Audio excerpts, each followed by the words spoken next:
Welcome to the panel shows Down the Track. My name's Jared McLean and I'm joined by my co-host Rob Oberg here in sunny Sydney Dragway. We're joined by two of the very best Pro Slammer drivers here in Australia and from beyond. John Zappia, 11 times national champion, and Frankie Taylor, one of our newcomers to this series.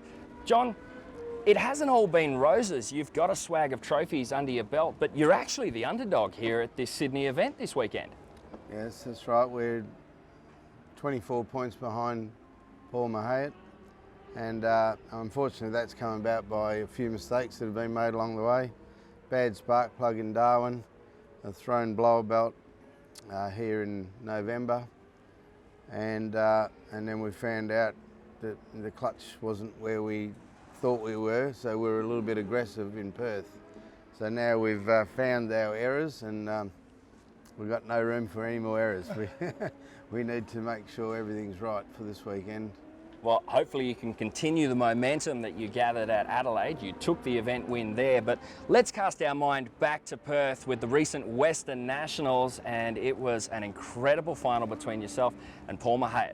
Check this out.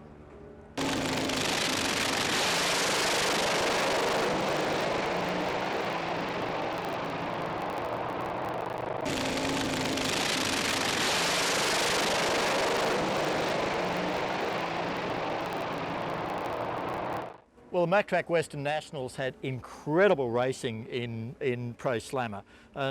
John, that final, that must have been a tough one to lose at your home track. Oh, it was, but you know, we knew all day, I mean, we ran a 66 in qualifying, and then we went through to the final running low 80s, and you know, we've won that many that many races at Western Nationals running 80s, but that was years ago. And you know, after running 60s and 70s, you know, we managed to get through with good reaction times, and we had reaction time on him in the final. But you know, when you've got to pedal a car, I think the best I've ever pedalled a car is to run a 71. So pretty hard to beat a 67 when you've got to pedal, you know.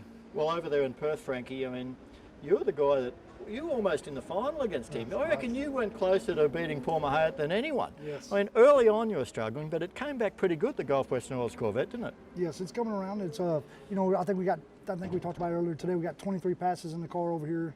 We're learning a lot about the car and you know, trying new things. And you know, Victor and Ben, they've been like great teammates to have, and they keep the car maintenance good, and it's performing great. It's just it's not where we expected it to be yet. It's going to be there hopefully this race. How hard is it just flying back and forward across the Pacific, coming in a few days early and trying to get the car where you want it? It's a little, yeah, we thought we were going to test a little bit this weekend. I think all plans were to test yesterday, but things didn't go as planned, and so we're going to this thing. I think we got 3 qualifying shots to try to, or 3 test shots to try to get a good handle on for the race. So I think we'll do pretty good. I think. Hopefully we can win this thing again. That'd be really great. Let's go back to that semi-final against Paul Mahayat in Perth. I mean, it was just a cracking race. Yes. I mean, how did you feel when you left the line?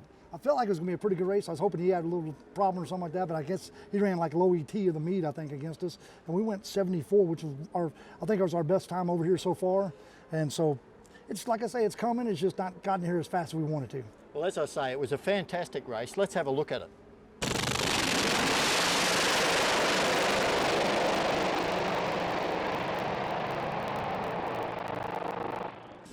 There's some massive rivalries here, not just in Australia. You're actually looking at the 2 quickest blown sedan drivers in the world at the moment, and there was a bit of toing and froing there. John, talk to me about what you achieved recently in the States.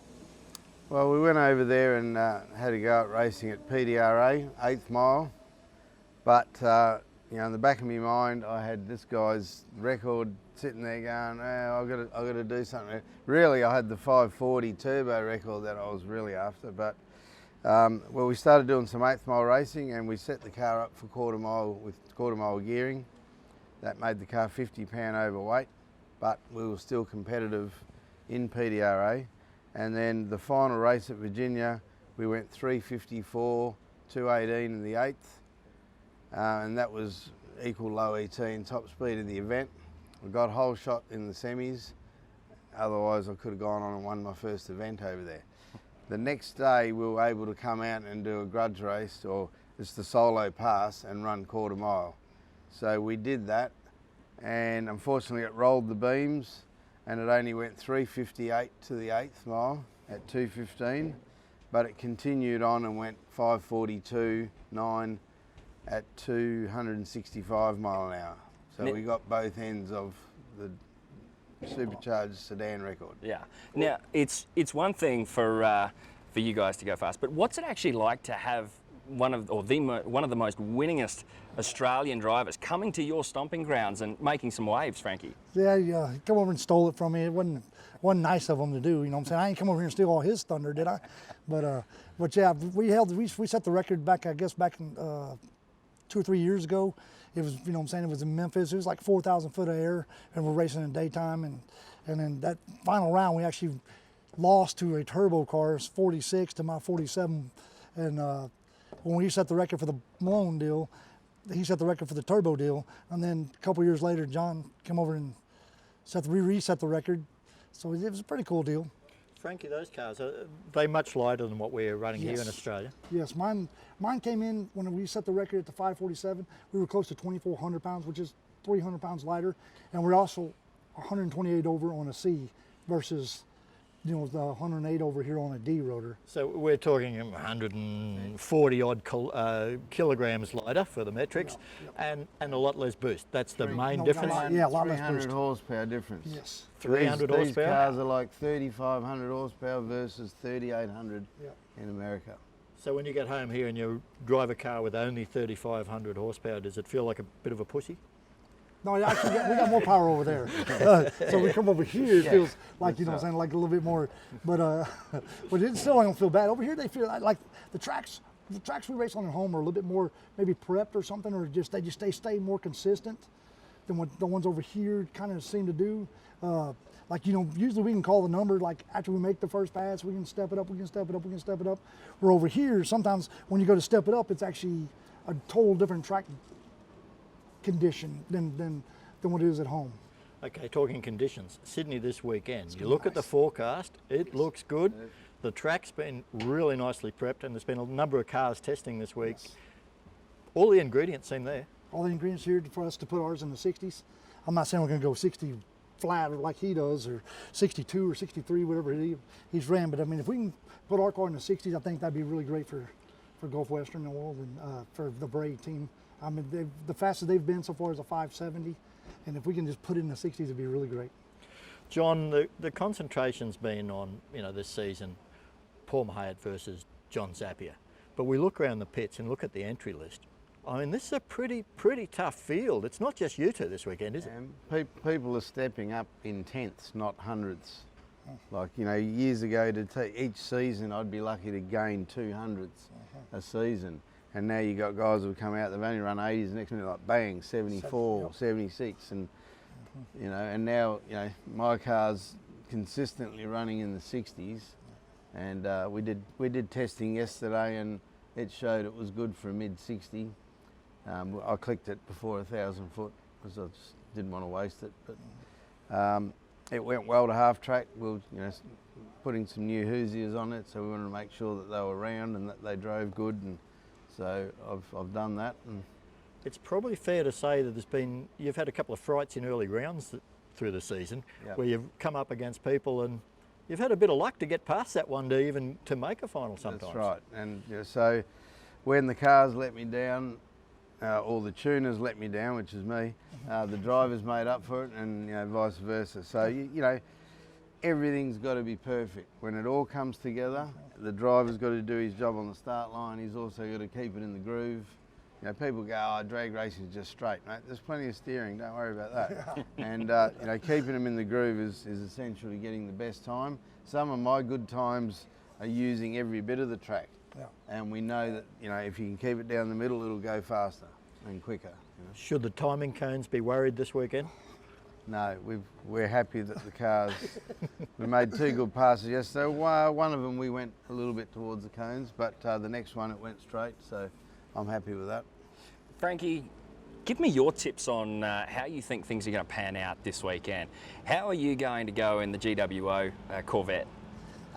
we're opening it up pretty good. I mean, like I said, we got 6 passes to show something this weekend, and so hopefully in the testing we can actually probably put it in the high 60s, low 70s. You know what I'm saying? And then maybe first or second round, put another 60 on the board, and it would be really awesome. And try to get in contents for the final 2 of the quickest. You know what I'm saying? Right now, Paul tested yesterday and he went 69 with a 9. Like he said, he was on a mid-60 pass. So if we can get ours somewhere in there and they mess up a little bit, and next thing you know, Frankie's a winner again. I'd definitely it'd be interesting to see that. John, what's the best case scenario for you? Who would you really like to see yourself in the final against? Anyone but Paul. This guy'd be great to have in the final, and for sure. But with the 3-round format, you can't really. You make a mistake, you drop 15 points. Yep. It's not like the normal championship eliminator series. You go out first round, and the other guy wins. There's a 60-point gain, whereas in this series, the car might lose second round. They'll come out the next round and they can earn 20 points again. So, it's the most. If Paul's in the final next to me, the most I could gain is 17 points. That's going to be tight. It's going to be tight, and there's 24 points in the championship. So, I can't see myself, leaving here in the lead. Right. If I do everything perfect, Paul would have to do everything wrong to not be in front. Frankie, Sydney's was a happy hunting ground for you with the opening round of the championship. You were the championship leader after round 1. Yes. You've had some mixed results since then, some good weekends, some bad weekends. Unfortunately, your US commitments kept you away from Adelaide, so basically it's taken you out of the championship I think hunt. we're still in 5th or something like that. I think we're 4th and 5th. Ben's 4th and I'm 5th now. So if I can just move back up to 3rd, that's like 1st. See what I'm saying? Because these 2 are so far out ahead of us. We're actually racing for 3rd as a number 1. And then, if my teammate could stay in 4th, then be 1st and 2nd. That'd be pretty cool because, those 2, we don't even include them no more in our stories. You missed 2 rounds. Yeah, I've missed 2 rounds. I missed the opening round of last year, the end of last year, that opening round, and then this last round. So if we can finish in the top 5, that'd be like really super killer, I think. Yep. I can't imagine you being satisfied top 5. You're a pretty competitive sort of guy. But we missed 2 rounds, and that'd be like him out to stay home for 2 races. Well, if y'all want to park y'all's cars for 2 races and let us have a chance to come back into it, we have no problem with that. Hey, John, you'd be fine with that, wouldn't you? Well, it depends. As long as Paul if I get enough sponsorship, I'll do a few more meetings in America, and I'll miss a couple here. Looking forward, Frankie, originally I think this was a 1 or 2 event deal. Now we've actually been invited back for the Winter Nationals, and so hopefully we're looking good for for the rest of the year, and then maybe even start off the year over here at that other race at the end of the year. So when are you taking your Australian citizenship? I need to, huh? There's a bunch of cute girls over here. My future wife over here, I'm saying she don't know it yet. Quite seriously though, John, we've seen these championship battles. I can't remember one where not only have we had the fierce rivalry, but the performances have just kept stepping. Normally the performances have been pretty stable. It's who has a good day. But this time, there's been quantum leaps, as you're saying. Well, the thing is, I'm not just racing Australians. We've got an American here, but we've got an American tuner, his brother that comes with him, and nearly every other team that stepped up lately have all brought in American tuners. So, we've got an Australian-built car and an Australian team that's tuned and driven Australian. So, all these other teams are now Americanised, they're ganging up on me from all around the world. Frankie, this one's for you. Mate, who is the biggest threat out of all the drivers here in this competition in Australia? So far it's been, me and Paul's matched up more. I ain't matched up with Zappia yet, I don't think. But I've matched up with Paul a couple times, and one time I beat him, and then next time I thought I beat him again, but he kind of, I don't know, because maybe he's a points leader or something. They kind of took it away from him because my pop chute crossed the center line. Yeah, okay. My pop chute.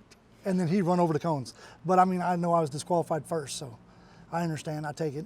But that's probably the biggest thing so far. Like I said, me and John ain't ran across each other yet. If he has, he might beat me, so. Let's talk about that. Comparing each other to yourselves, What is it about John that makes him such a threat and such a successful racer in your eyes? Because his car goes down the track, whether it's left, right, running over cones, it's going to make it to the other end. He keeps pushing buttons and he gets it there. He does a little bit crazier than I do. So it's that ability to sort of take it to the limit and past that, you think? Like he's one that, I mean, he's got the car down the track sometimes when I thought, man, I'd probably lift it. And he keeps pushing buttons and keeps going down the track. So that's pretty impressive. We've seen you guys fighting it out over in the States. What do you think about Frankie that makes him such a good driver? Well, I mean, he's pretty good on the reaction times, and he knows how to make these automatic cars go, and he's always driven Corvettes, and I suppose, you know, he's been fast over there. They're a fast body shape, and he's got the fire to hold the pedal down and drive hard. Two incredibly successful drivers here. We're definitely looking forward to seeing your performances this weekend here at Sydney Dragway. Thanks so much for tuning in to the panel shows down the track. We'll catch you soon.